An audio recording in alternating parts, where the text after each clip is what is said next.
دوستو ایک صاحب اپنا واقعہ بیان کرتے ہیں کہ چند دن پہلے کی بات ہے کہ میری گاڑی کا ٹائر پنچر ہو گیا تو میں راستے میں آنے والی ٹائر ورکشاپ پر رک گیا۔ رات کے 10 بج چکے تھے۔ اس وقت ایک ہی لڑکا گاڑی کے ٹائر کو پنچر لگانے لگا اور مجھ سے پہلے وہاں پر ایک ہی بندہ موجود تھا جس کی کار کا پنچر لگایا جا رہا تھا۔ میں اس دوران گاڑی سے نکل کر وہاں موجود کرسی پر بیٹھ گیا۔ پنچر کی دکان کا بوڑھا مالک پہلے سے وہاں بیٹھا حقہ پی رہا تھا۔ حقہ دیکھتے ہی میری طبیعت بے چین ہو گئی اور میں نے بے تکلفی سے کہا، انکل میں بھی حقہ پی سکتا ہوں؟ اس دکان مالک نے کہا، ساتھ بسم اللہ آپ پی سکتے ہیں، اور وہ حقہ اس نے میرے سامنے کر دیا۔ اور میں نے پہلا ہی کش لگایا تھا کہ کھانسی کا دورہ پڑ گیا اور کہنے لگا، پتر جی حقہ پینا مزدوراں دا کام ہے، یہ کوئی سگریٹ نہیں ہے، حقے کے لیے پھیپھڑوں میں طاقت ہونا ضروری ہے۔ اب کون سی جان؟ انکل جی میں نے کہا، میری بات سمجھ گیا، واقعی پہلے والی خوراکیں اور ورزشیں کہاں؟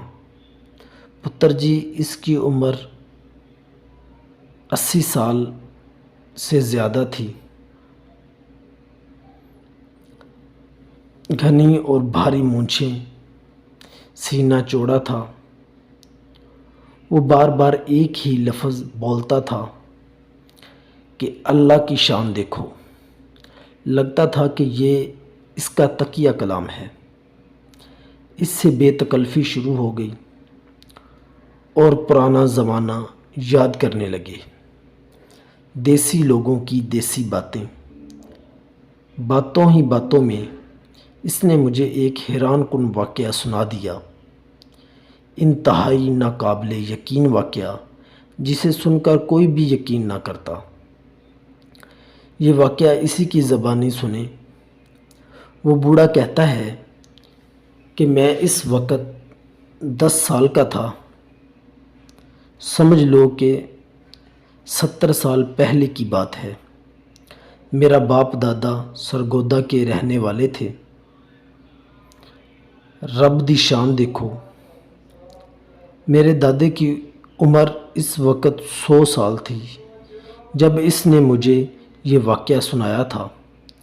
واقعہ یہ تھا کہ اس علاقے کے زمینداروں نے اپنی زمین پر کنواں کھودنے کے لیے مزدوروں کو لگا دیا جو کہ کنویں کی کھدائی کرتے تھے۔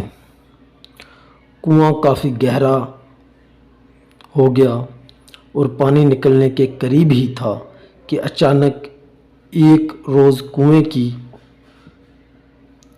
ایک جانب سے مٹی کھسک کر کنویں میں گر گئی اور ایک مزدور اس میں دب گیا۔ باقی مزدوروں نے شور مچایا، منظور مٹی تلے دب گیا ہے۔ مٹی نکال کر اس مزدور کو نکالنے کی کوشش کی گئی، لیکن جب کافی کھدائی کرنے کے باوجود منظور نامی مزدور نہ ملا تو انہیں لگا کہ شاید انہیں مغالطہ لگ گیا، وہ مزدور کہیں چلا نہ گیا ہو۔ اس لیے انہوں نے کنواں میں مٹی کا ڈال کر اسے دوبارہ بند کر دیا۔ اب اس جگہ پر کنواں کھودا نہیں جا سکتا تھا اور نہ اس کو خالی چھوڑا جا سکتا تھا تاکہ کوئی انجانے میں اس میں گر نہ جائے یا گر کر ہلاک نہ ہو جائے۔ یوں ہی زندگی کا پہیہ چلتا رہا۔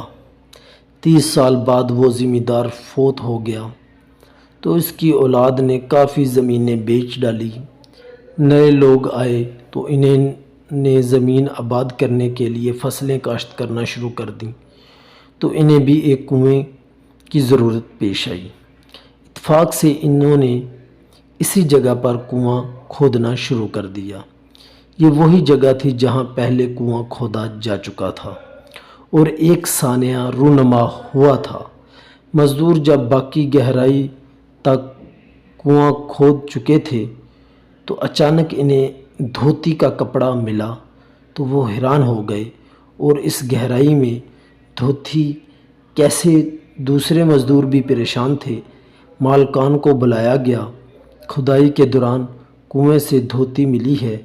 انہوں نے مزدور سے کہا کہ وہ احتیاط سے کھدائی کریں تاکہ دیکھا جا سکے کہ یہ دھوتی کس انسان کی تھی، تو باقی چیزیں بھی اس کی ہیں یا نہیں۔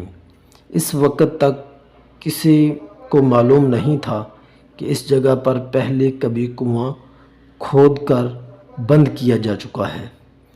مزدوروں نے انتہائی احتیاط کے ساتھ ہاتھوں اور بیلچوں سے کھدائی جاری رکھی تو اچانک کنویں کے ایک چھوٹی سے سوراخ سے نمودار ہوئی جس میں کوئی انسان لیٹا ہوا تھا۔ ان کی چیخیں نکل گئی کیونکہ وہ انسان زندہ تھا۔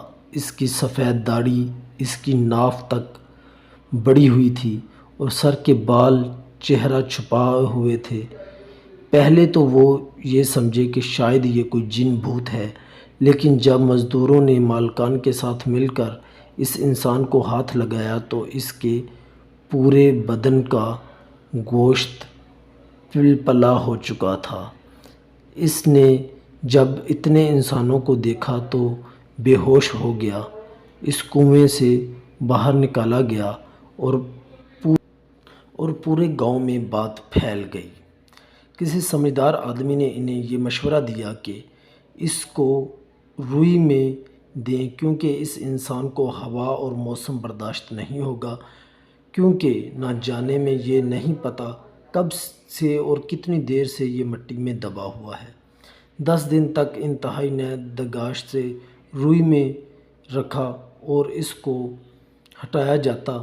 10 دن کے بعد جب وہ انسان کافی ہوش میں ہو گیا تو اس نے انکشاف کیا کہ بہت عرصہ پہلے کنواں کھودتے ہوئے وہ مٹی تلے دب گیا تھا۔ پرانے لوگوں سے جب پوچھا گیا تو ان میں سے ایک مزدور مل گیا جو اس وقت حادثے کے وقت موجود تھا۔ اس نے تصدیق کی کہ ہاں ایسا واقعہ ہوا تھا۔